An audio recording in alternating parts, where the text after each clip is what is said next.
See the punishment wey federal government go give students when they catch dey cheat during exams, and also the school or center when e allow them cheat.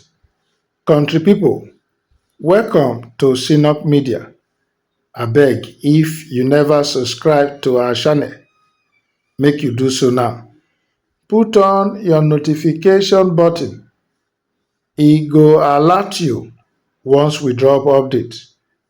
Make you like, comment, and share our videos. Our people say education e dey mold the mind. Dat na why if school dey give you certificate, dem go say dem find you worthy for character and for learning.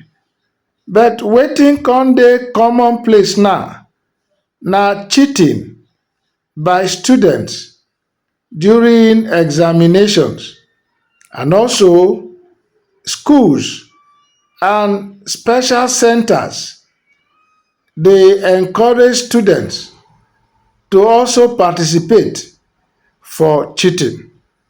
Na because of dis development na the federal government don give order say henceforth any student wey dey catch dey cheat for any national examination, e go face a 3-year ban across all external examination bodies.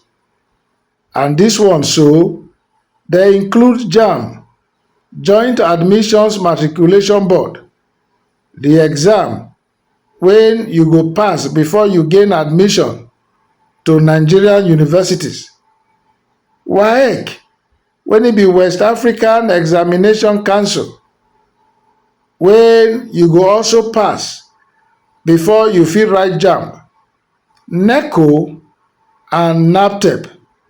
All dis one na the equivalent of WAEC, while NAPTEP na technical certification.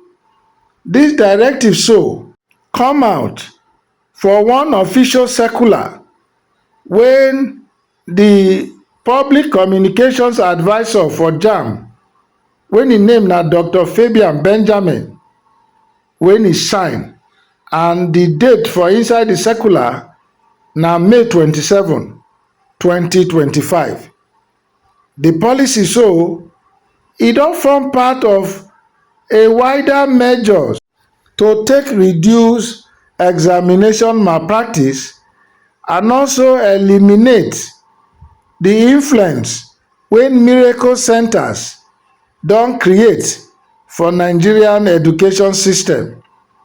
Those miracle centers so na there some schools go arrange with the operators of the centers.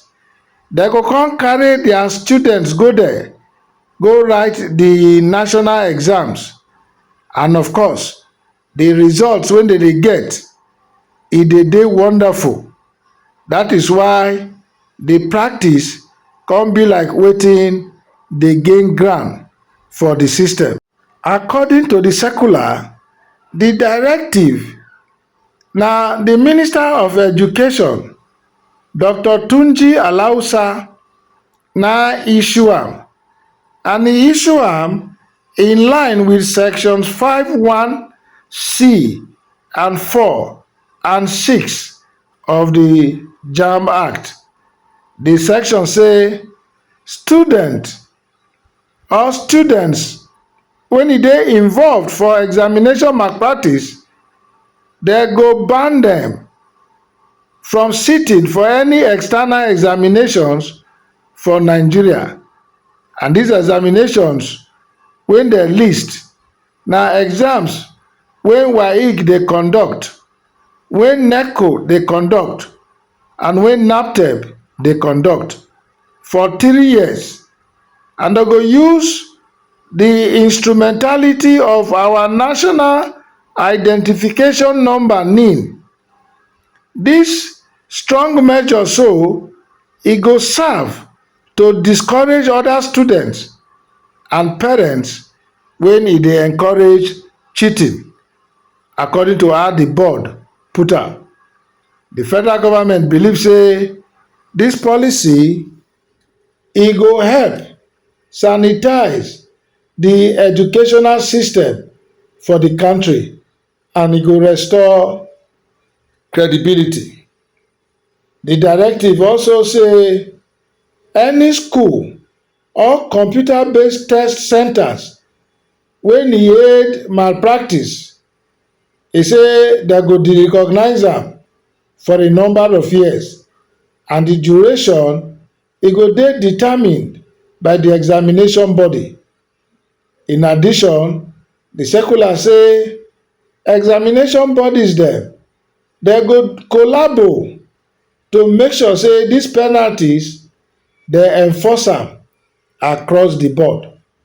If any school or CBT center dey derecognized by any examination body, other sister examination bodies dem go also follow suit, and dem go derecognize that same school or CBT center for the same number of years to run concurrently.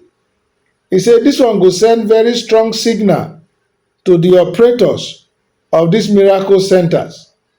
JAMB explain say the ministerial directive e align with section 16(2) of the Examination Malpractices Act. The provision so e empower examination bodies to withdraw recognition from centers wey e dey involved in malpractice, and go share the names of such centers with other examination authorities to enable coordinated sanctions across different bodies. The 3-year ban on students when dem catch when dey cheat, e go dey enforced through the national identification number NIN, when e dey mandatory for all candidates to get before dem go fit sit for any national examination. Country people, this federal government decision so, e cause some stir for the country. Plenty people dey applaud the move. Dem say e go help that even dem for don do dis thing since. E say e for don close miracle centers across the country. E say but no time late, as dem still start am now, e go help the education system well well. If our students dey use cheating take dey gain admission, then e dey likely say dem go cheat throughout their time for school, and when they come out, anything wey dem dey do, dem go see cheating as an easy way out. That na why people dey applaud this move. Na the enforcement now na go determine wetin go happen next. How una see am?